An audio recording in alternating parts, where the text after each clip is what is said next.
এবারে মুন্সিগঞ্জে স্থানীয়দের সহায়তায় একটি লঞ্চ থেকে প্রচুর পরিমাণে নারী আটক করল পুলিশ। জানা যায় মুন্সিগঞ্জে একটি লঞ্চে অনেক নারী অবস্থান করছে। স্থানীয়রা সংবাদটি জানতে পারলে তারা তো সেই লঞ্চে অবস্থান করে।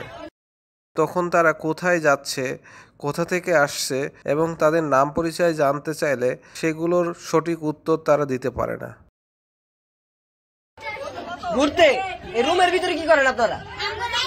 পরে স্থানীয়দের সহায়তায় পুলিশ তাদেরকে আটক করে।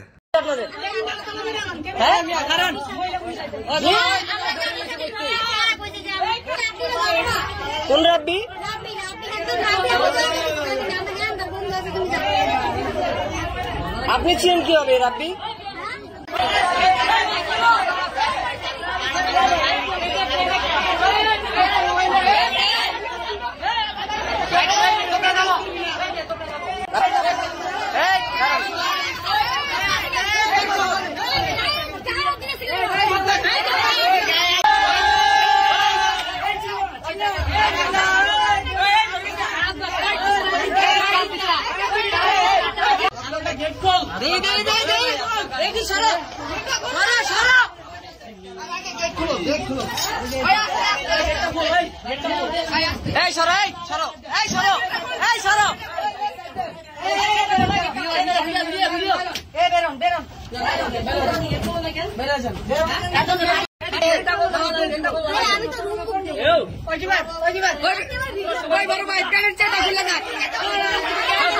আপনাদের প্রত্যেকের সামনে